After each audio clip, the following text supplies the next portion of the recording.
Louvado seja nosso Senhor Jesus Cristo, para sempre seja louvado. Estamos aqui então, meus irmãos, para continuarmos aqui nos capítulos 19 e 20 do Evangelho segundo São Mateus. Então hoje nós mergulharemos nessa palavra de Deus nos capítulos 19 e 20 de São Mateus. Rezemos juntos então pelo sinal da Santa Cruz. Livrai-nos Deus nosso Senhor dos nossos inimigos, no nome do Pai, do Filho e do Espírito Santo. Amém. Vinde, Espírito Santo, enchei os corações dos vossos fiéis e acendei neles o fogo do vosso amor. Enviai-nos, ó Pai, o vosso Espírito, e tudo será criado, e renovareis a face da terra. Oremos. Ó Deus, que instruíste os corações dos vossos fiéis com a luz do Espírito Santo, fazei que apreciemos retamente todas as coisas segundo o mesmo Espírito e gozemos sempre de sua consolação, por Cristo Senhor nosso. Amém. Então, Mateus 19 começa dizendo assim: após esses discursos, Jesus deixou a Galileia e veio para a Judeia, além do Jordão. Uma grande multidão o seguiu e ele curou seus doentes. Os fariseus vieram perguntar-lhe para pô-lo à prova: é permitido a um homem rejeitar sua mulher por um motivo qualquer? Respondeu-lhe Jesus: não lestes que o Criador, no começo, fez o homem e a mulher, e lhe disse: por isso o homem deixará seu pai e sua mãe, e se unirá à sua mulher, e os dois formarão uma só carne? Assim já não são dois, mas uma só carne. Portanto, não separe o homem o que Deus uniu. Versículo 9 ele vai dizer assim: ora, eu vos declaro que todo aquele que rejeita sua mulher, exceto no caso de matrimônio falso, e desposa outra, comete adultério. E aquele que desposa uma mulher rejeitada, comete também adultério. Seus discípulos disseram-lhe: se tal é a condição do homem, a respeito da mulher é melhor não se casar. E então Jesus vai falar aqui, lá no finalzinho do versículo 12, sobre a realidade do celibato, né? Então ele fala tanto do casamento nesse capítulo, quanto do celibato. E lá no finalzinho ele diz: há eunucos que a si mesmos se fizeram eunucos por amor do reino dos céus. Quem puder compreender, compreenda. Então, a gente vê que os fariseus colocam essa questão aqui diante de Jesus, para colocá-lo à prova, como sempre, né? Aí eles colocam diante de Jesus essa questão aqui do matrimônio, né? De despedir a mulher dando-lhe carta de divórcio.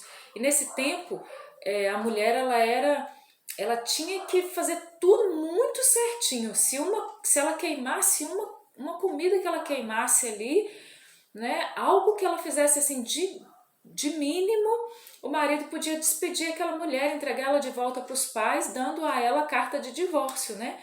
Então a mulher vivia com medo de cometer qualquer erro que fosse, porque o marido poderia desprezá-la. E isso era uma grande desonra, tanto para ela quanto para a família dela, que a receberia de volta, né? Então a mulher ela era completamente subjugada, né? Nesse caso, e ela vivia amedrontada mesmo, não podia cometer um erro nem na hora de fazer uma comida ali, porque aquilo ali poderia ser motivo de que ela fosse então devolvida aos pais, né? E aí Jesus vai dizer que quem rejeita a sua mulher comete adultério, e se desposa com outra comete adultério. E aquele que desposa com uma mulher rejeitada comete adultério também, retomando também aquilo que ele tinha dito lá no Sermão da Montanha. Interessante que o Sermão da Montanha ele vai sendo retomado várias vezes, né? Dentro de temáticas diferentes ali, um pedacinho ou outro do Sermão da Montanha vai sendo retomado. Nós temos visto isso nos últimos capítulos todos, né? Mateus vai retomando esses temas do Sermão da Montanha. E então os discípulos falam: nossa, mas se a situação é essa, né? Eles que tinham toda essa mentalidade da época já, falam: não, se a situação é essa, eu prefiro não casar então. E aí Jesus fala: olha, realmente há aqueles que não se casam por causa do reino dos céus, né? Realmente há aqueles que vão renunciar a casar por causa do reino dos céus. E na igreja, em toda a história da igreja, sempre houve isso, né? Sempre houve aqueles que se casaram Mas houveram aqueles que viveram o celibato, né? Então hoje tem muita gente que briga com o celibato dos padres. Gente, se o menino entrou pro seminário, ele sabe que ele não vai casar, não precisa preocupar com isso não, né? Então assim, mas então aí tem os padres que acabam cometendo algum pecado. Ele comete pecado porque não está casado, e se ele fosse casado ele cometeria pecado também. Porque quem está disposto a pecar, não está disposto a pecar porque vive o celibato, porque é padre, ou porque, não, é porque está disposto a pecar mesmo, né? Porque a pessoa está numa vida longe de Deus, independente se é um padre, um celibatário, ou se é um homem casado, uma mulher casada, a santidade ela vai além dessas coisas, né? Então se eu pretendo ser santo, eu tenho que ser santo no meu casamento, né? E hoje em dia a hipocrisia tá geral, a gente tem que tomar cuidado com isso, pra gente não ser hipócrita também, né? Então, se a gente quer ser santo, a gente optou pelo casamento, a gente vai ser santo no casamento, a gente vai ser santo se optou pelo celibato, a gente vai ser santo aonde Deus chamar a gente, onde Deus colocar a gente, né? Nós temos que lutar pela santidade aonde nós estamos, independente do estado de vida ao qual Deus nos chama. Foram então apresentadas algumas criancinhas para que se pusesse as mãos sobre elas e orasse por elas. Os discípulos, porém, as afastavam. Disse-lhe Jesus: deixai vir a mim essas criancinhas e não as impeçais, porque o reino dos céus é para aqueles que se lhes assemelham. E depois de impor-lhes as mãos, continuou o seu caminho. Hoje em dia existe um discurso assim, não deixa a criança crescer, depois que virar adolescente, jovem, né? Depois que tiver adulto, aí decide se vai querer seguir a religião ou não. Claro que não é isso, né? Vamos deixar as crianças se aproximarem de Jesus desde pequenininhas. Deixai vir a mim as criancinhas e não impeçais, né? Não vou levar o menino à missa não, porque é difícil segurar o menino na missa, não fica quieto, né? Leva o menino à missa, põe a disciplina nele, é claro, né? Tenta ali ir regulando, mas não tira da missa só porque ele, né, vai fazer bagunça, não. Não vai mesmo, se você não acostumar ele à missa, aí que ele não vai ficar quieto mesmo, né? Então leva a criança no grupo de oração. A gente tem a grande graça hoje dos nossos grupos de oração, temos grupinhos para as crianças, né?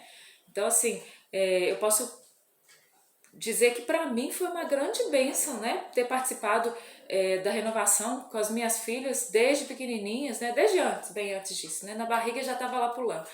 Mas desde pequenininha ali, dentro dos encontros, por quê? Porque sempre teve ali a evangelização de crianças. Isso foi e é uma bênção, né? E dentro da missa, sempre levei, tem padre assim, que às vezes é muito implicante, às vezes a criança, um chorinho que deu ali, já para a missa e xinga, né? Então, vamos esperar um pouquinho, ter paciência. Claro, a criança chorou, a gente vai pegar a criança, vai sair com ela um pouquinho, vai acalmar a criança lá fora, né? Se a criança ficou nervosa, a gente vai ter que ir ali arrumando um jeitinho de participar da missa com a criança, né? Mas a gente não vai deixar de ir. Um jovem aproximou-se de Jesus e lhe perguntou: Mestre, o que devo fazer de bom para ter a vida eterna? Disse-lhe Jesus: Por que me perguntas a respeito do que devo fazer de bom? Do que se deve fazer de bom? Só Deus é bom. Se queres entrar na vida, observa os mandamentos. Quais? Perguntou ele. Jesus respondeu: Não matarás, não cometerás adultério, não furtarás, não dirás falso testemunho, honra teu pai e tua mãe, amarás o teu próximo como a ti mesmo. Disse-lhe o jovem: Tenho observado tudo isso desde a minha infância. Que me falta ainda? Respondeu Jesus: Se queres ser perfeito, vai, vende teus bens e dá aos pobres, e terás um tesouro no céu. Depois vem e segue-me.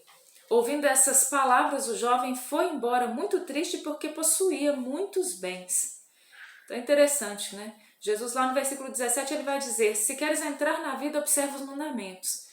Aqui no 21 ele vai dizer: se queres ser perfeito, vai, vende teus bens e dá aos pobres. Era um jovem apegado às suas riquezas, né? Havia um apego material nesse menino, né? Nesse jovem. Então, Jesus diz: olha, se você quer ser perfeito, você precisa vender os seus bens. Assim como Francisco de Assis fez, né? Francisco de Assis, um jovem rico, que dá tudo que tem, deixa o pai dele apavorado e vai viver como pobre no meio dos pobres, né? Por amor ao reino de Deus, por amor a Jesus Cristo. E todas as ordens mendicantes que surgiu naquela época, né? Onde muitos largavam tudo para viver naquela nova forma de vida consagrada da época que o Espírito Santo suscitava, né? Porque tinha se chegado naquele tempo, até dentro da própria igreja, uma riqueza, né? E as pessoas viviam numa condição muito confortável. E o Espírito Santo viu que estava conforto demais e falou, não, peraí que eu vou intervir. Como ao longo da história o Espírito Santo sempre interviu, né? E mostrou pra gente no que é que a gente precisava ser melhor, no que é que a igreja precisava responder. E dentro do templo ali de São Francisco surgem essas ordens mendicantes maravilhosas, que foram uma grande providência de Deus para aquele tempo, né? Ali no meio dos pobres, uma maravilha, né? E nós somos chamados também a viver essa pobreza evangélica. Não era só para Francisco de Assis, não. Talvez a gente não vai viver igual Francisco de Assis, mas a pobreza evangélica é para todos nós, né? Nós temos aí na igreja os conselhos evangélicos, são maravilhosos, a castidade, a obediência e a pobreza. Todos nós, no nosso estado de vida, independente do nosso estado de vida, nós somos chamados a viver a castidade, né? Nós somos chamados a viver a obediência que gera sempre uma bênção muito grande. E nós somos chamados a viver a pobreza, né? Pra que ficar todo dia indo lá comprar uma roupa nova? Pra que tá preocupado? Não pode sair na rua de chinelo, tem que sair só de sapato importado. Por que que tem que, né, ficar pendurado de ouro, que nada, né? Não tem não. A gente tem que se preocupar, tem que colocar a nossa riqueza nas coisas do céu, né? Nas coisas do alto, né? Ai, meu Deus, dá até tristeza quando a gente olha pro guarda-roupa da gente e vê que ele tá cheio, não é? São Francisco falava que se a gente tem 2 túnicas, uma a gente tá roubando do nosso irmão. Então nós temos que ficar esperto com isso, né? Pode usar uma roupinha velha, não pode usar uma roupinha usada, tem vergonha? Ah, vamos parar com essa bobagem, né? Então vamos lá. Pedro então tomando a palavra, Jesus, no versículo 23, disse então aos seus discípulos, em verdade vos declaro, é difícil para um rico entrar no reino dos céus. Eu vos repito, é mais fácil um camelo passar pelo fundo de uma agulha do que um rico entrar no reino de Deus. A essas palavras, seus discípulos pasmados perguntaram, quem então poderá salvar-se? Jesus olhou para eles e disse, aos homens isso é impossível, mas a Deus tudo é possível. Pedro então tomando a palavra disse, eis que deixamos tudo para te seguir, que haverá então para nós? Vamos continuar no tema anterior aqui então, das riquezas, né? Gente, é muito triste quando na igreja de Cristo, quando na igreja acontece ali de ter às vezes um grupinho social mais elevado, né? E que não estão abertos aos pobres, que não estão abertos a uma pessoa que não está bem vestida, que não está aberto a uma pessoa que não tem cultura, que não sabe falar direito, que não está aberto ao outro e que olha o outro com desprezo. Nossa, já imaginou Jesus olhando, independente de quem seja, gente, independente se faz parte aí da hierarquia da igreja, se faz parte, né, das pastorais, movimentos, se nós desprezamos o pobre, se nós desprezamos o pequeno, nós seremos desprezados pelo Senhor. Nós seremos rejeitados por Ele. Vamos abrir o olho, porque nem tudo que parece tão bonito, né? A gente quer tudo muito perfeitinho, tudo muito bonitinho, né? E aí a gente acha que é feio, está fora daquele padrão. A gente tem que tomar muito cuidado com isso, porque nós somos a igreja de Jesus Cristo. E a igreja de Jesus Cristo é pobre. O Papa Francisco tem dito isso desde o início do seu pontificado. Nós somos uma igreja pobre para os pobres. E se a gente pretender ser uma igreja rica para os ricos, nós não somos a igreja de Jesus Cristo. Pedro então tomou a palavra, disse-lhe, eis que deixamos tudo para te seguir. Que haverá então para nós? Respondeu Jesus. Em verdade vos declaro, no dia da renovação do mundo, quando o Filho do Homem estiver sentado no trono da glória, vós que haveis me seguido, estareis sentado em 12 tronos para julgar as 12 tribos de Israel. Todo aquele que por minha causa deixar irmãos, irmãs, pai, mãe, mulher, filhos, terras ou casa, receberá o cêntuplo e possuirá a vida eterna. Gente, Jesus promete o cêntuplo nessa vida. nessa vida 100 vezes mais para aqueles que deixarem, aqueles que tiverem a coragem de renunciar, aqueles que deixarem irmãos, irmãs, pai, mãe, mulher, filhos, terras ou casas. Aquele que sabe, aquele coração despojado, vai receber 100 vezes mais aqui nesse mundo e possuirá a vida eterna. Meu Deus, muitos dos primeiros serão os últimos e muitos dos últimos serão os primeiros. Com efeito, o reino dos céus é semelhante a um pai de família que saiu ao romper da manhã. Olha que parábola maravilhosa no capítulo 20. A fim de contratar operários para a sua vinha. Ajustou com eles 1 denário por dia e enviou-os para a sua vinha. Cerca da hora terceira saiu ainda e viu alguns dos que estavam na praça sem fazer nada. Disse-lhes ele: ide vós também para a minha vinha e vos darei o justo salário. Eles foram. A hora sexta saiu de novo, igualmente pela hora nona, e fez o mesmo. Finalmente, pela 11ª hora, encontrou ainda outros na praça e perguntou-lhes: por que estáis o dia todo sem fazer nada? Então, no início da manhã, 6 horas da manhã, vai dizer então que esse pai de família contratou operários para trabalhar na sua vinha.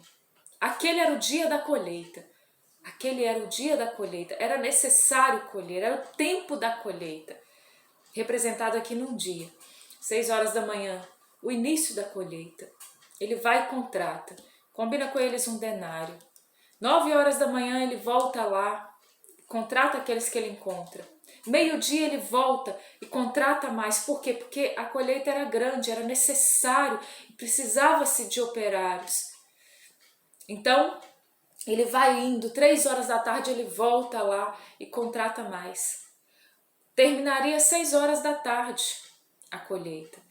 Então, quando dá 5 horas, ele volta, faltando 1 hora para terminar. E ele encontra ainda pessoas à toa na praça. E ele fala: vocês ficaram aí o dia inteiro, vem trabalhar na minha vinha.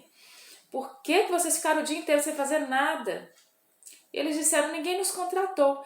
Então ele disse: ide vós também para a minha vinha. Ao cair da tarde, 6 horas da tarde, o senhor da vinha disse a seu feitor: chama os operários e paga-lhes, começando pelos últimos até os primeiros. Vieram os da 11ª hora, receberam cada qual 1 denário, e todos os outros também receberam 1 denário. O Senhor tinha combinado com aqueles das 6 horas da manhã 1 denário. E todos os outros, independente do horário que começaram a trabalhar, inclusive os que começaram a trabalhar às 5 horas da tarde, receberam 1 denário. E aí aqueles homens da primeira hora ficaram bravos: e por que você está dando 1 denário, deu 1 denário para nós? A gente achou que a gente ia receber mais, que eles estão recebendo 1 denário. Aí ele falou: foi o que eu combinei com vocês. Então não preocupa se eu estou dando com largueza para os outros, não, porque eu estou sendo justo com você, não fui injusto, né? Mas eu não posso deixar de ler essa parábola sem pensar na pregação do Monsenhor Jonas Abib. Não posso deixar aquela pregação maravilhosa onde ele vai nos explicar essa parábola e ele vai nos chamar de os operários da última hora. Ele vai dizer: olha, o Senhor está nos contratando, está acabando a colheita, está chegando ao fim. E nós somos esses operários da última hora, que estamos sendo contratados pelo Senhor para trabalhar na vinha do Senhor e para colher, porque as almas que não forem colhidas agora, elas se perderão. Isso é sério, isso é muito sério. E o Senhor nos chama a trabalharmos na vinha dele para fazermos essa colheita das almas. Que o Senhor nos dê essa graça de sermos fiéis ao nosso trabalho. Versículo 17, Jesus faz aqui agora o 3º anúncio da paixão. Subindo para Jerusalém, durante o caminho Jesus tomou à parte os 12 e disse-lhes: eis que subimos a Jerusalém. O Filho do Homem será entregue aos príncipes dos sacerdotes e aos escribas.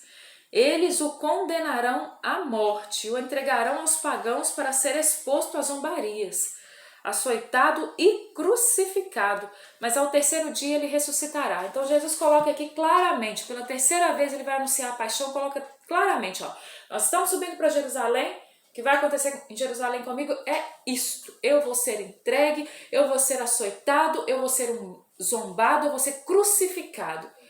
mas eu vou ressuscitar no terceiro dia. É isso que vai acontecer comigo.